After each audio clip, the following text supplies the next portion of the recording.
pwede para doon. Qualified theft na to. O kaya, pwedeng technical malversation of funds if you use it for another thing. Ang tawag po dun sa libro ay Book of Accounts. So, may Book of Accounts at nandun naman po maliwanag ang balanse.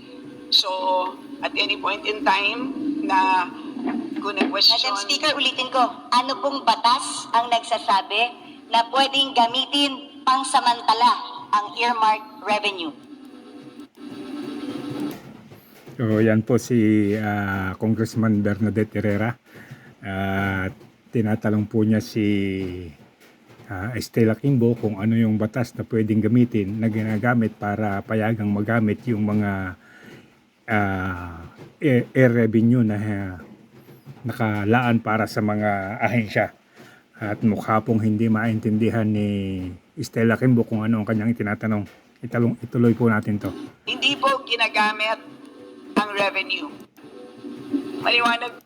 Yan po yung sagot niya, hindi ginagamit yung revenue. Yung revenue kasi talagang hindi ginagamit kasi literal na revenue yun. Pero yung perang nakukuha dahil sa revenue ang ginagamit. Yun po yung ibig sabihin ni Congressman Herrera. Po yun. Yung pera, Madam Yan Speaker. po. Saan po sinasabing batas na yung cash na nakolekta ng isang collecting agency para sa isang bagay na naka-earmark? Kaya po tayo nagpasa ng batas sa Kongreso. Gusto ko itong SUF para lamang sa free wifi. O meron na siyang 24 billion na cash na nakadeposito. Pero sabi nga, yung cash na to nawawala na kasi ginagamit siya habang hindi pa ginagamit ng free wifi. Hindi ko po talaga masettle sa utak ko kung paano pwedeng, kung ano, yun lang naman tinatanong ko, ano po bang batas ang nagsasabi, yung cash na para sa free wifi, pwede munang hirmin ng national government para gastusin sa ibang bagay nang hindi nagpapaalam sa tamang or walang proper documentation.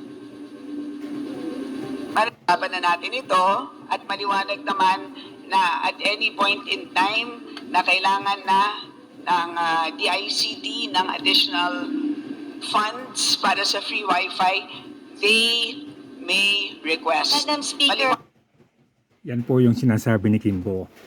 Ginagamit daw po nila yung earmark na revenue na nakokolekta sa mga agency at ito daw naman po ay pwedeng gamitin anytime kapag kailangan ng agency gamitin yung kanilang pondo.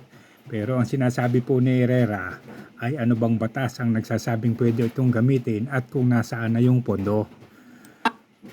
Po yun at katulad din doon Madam sa Speaker, fire trucks. So lahat po yun ay pwede. So yun ang sistema po ng paggamit ng accounts sa special accounts in the general fund. Ganun po ang sistema. Pero kung meron pong legal question ng ating kagalang-galang na BH Herrera, nandito naman po ang DOJ, Judiciary, pwede po siyang magtanong ng legal opinion, ng opinion mula sa DOJ because that is really beyond us. So yan po yung palusot ni Estela Quimbo. Doon sa mga tanong ni Congressman Herrera, ang palusot niya kaya ginagamit yung mga pondo doon sa mga nakukolekta para sa earmark na pondo ay dahil kailangan at anytime daw na kailangan ng agency may babalik at kung meron pang mga question na legal o anumang tanong na may kaugnayan dyan ay itanong na lang daw po sa DOJ. So, ito naman po ang sinasabi ng DOJ sa kanya. So ito po yung sinasabi naman ng DOJ.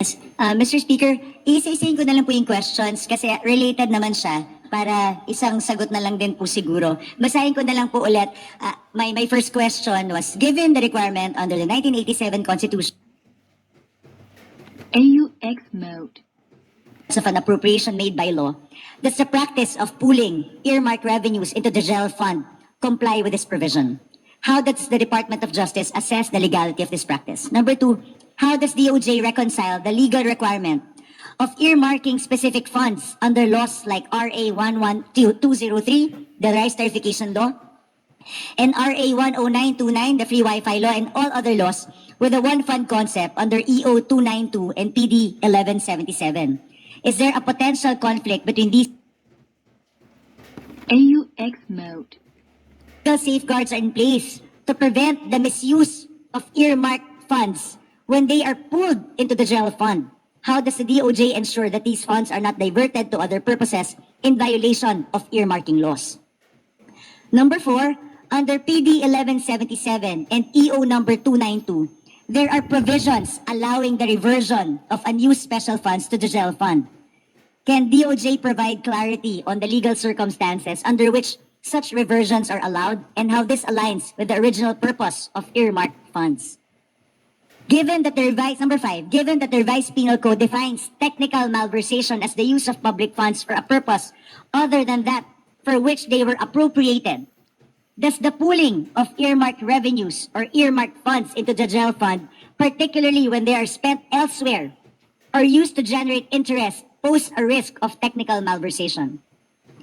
Number 6, in the case of technical malversation, intent is not a necessary element for prosecution. Does the Secretary or does DOJ AUX mode. funds could unintentionally Bluetooth mode.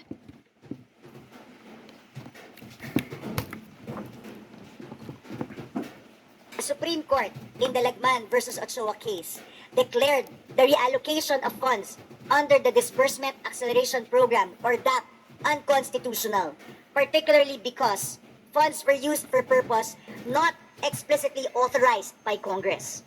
How does the DOJ view the current practice of pooling earmarked revenues in light of this ruling? Are there risks of a similar constitutional violation?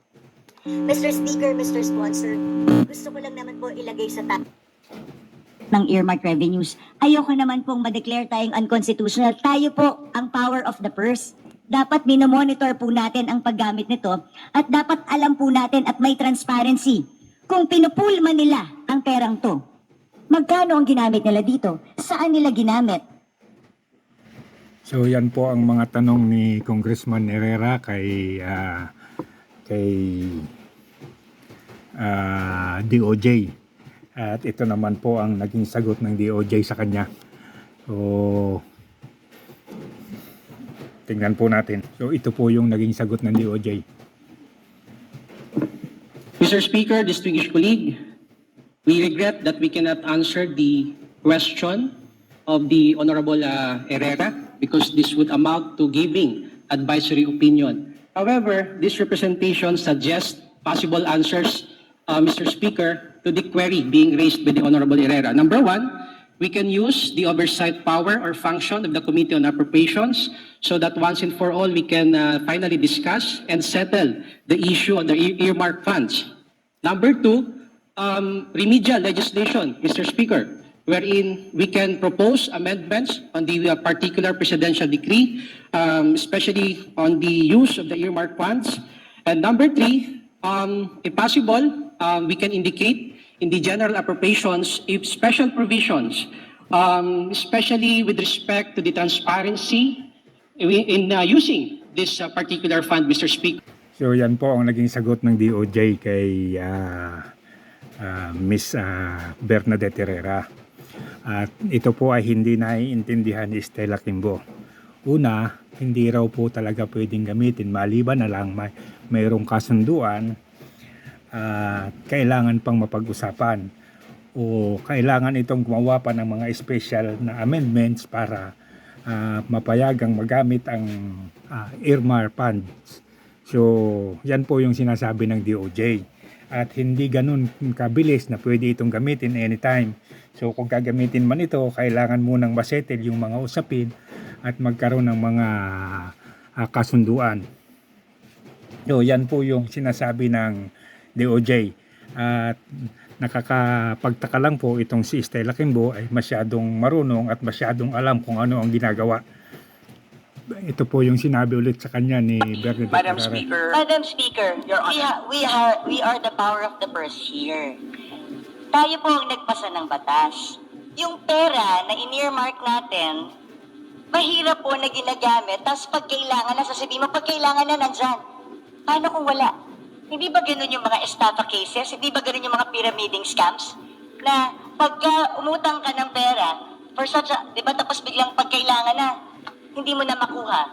Pwede mo i-demanda yung taong yun. Ang sinasabi mo kasi, at any given time, ang defense mo is at any given time, pwedeng hingin ng free wifi yung budget. Eh, paano kung walang pera ang gobyerno? Sa akin, hindi yung it's readily available. That's not the point. Ang punto dito, pwede bang gamitin para sa ibang bagay ang cash na inalot ng Kongreso para sa isang particular na bagay? Hindi po excuse yung sasabihin natin, available naman pag gusto ng ahensya eh. Anong difference ito dun sa... So yan po, makikita nyo po kung paano pinangangaralan ni Bernadette Herrera si Stella Kimbo na parang hindi alam yung kanyang pinaggagawa at pinagsasabi. Ito po ay pagkatapos ng ilang araw niyang pagiging maangas at magiging mahangin doon sa mga naunang hearing, lalo na po doon sa pagdinig sa budget ng Vice President. Doon po kasi scripted. Dito po walang script, kaya hindi niya malaman kung ano ang gagawin.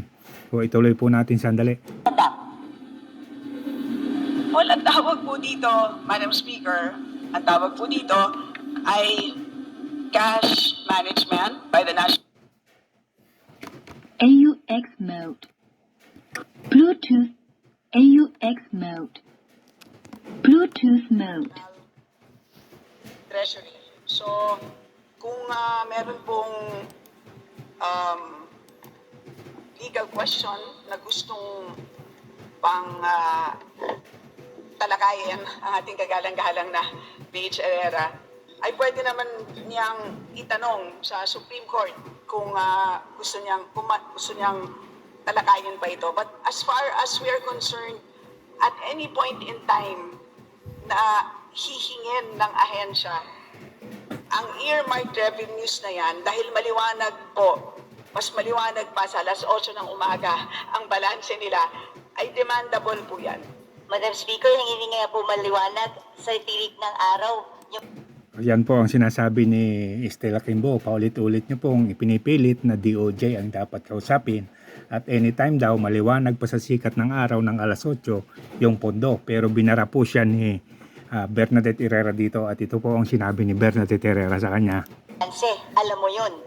Hindi maliwanag kung magkano ang balanse ng mga earmarked revenues dahil natatraffic sa Bureau of Treasury.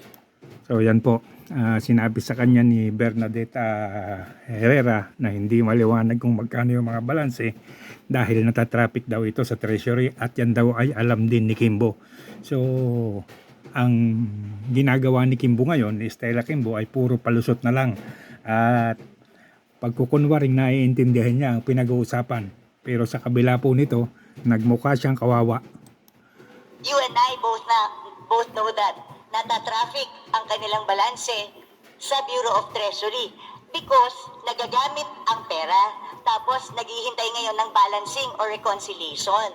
Madam Speaker, this is not a legal question. It is also a management of cash question at the end of the day. So, yan po. Tapusin na po natin dito at medyo mahaba-haba na. Pinangaralan lang po si Stella Kimbo kung paano i-manage yung pera at kung paano ang gagawin. At pag-aralang mabuti kung paano ba gagamitin yung pondo. So, hanggang dito na lamang po at muli po paki-like and subscribe na lamang po. Maraming pong salamat.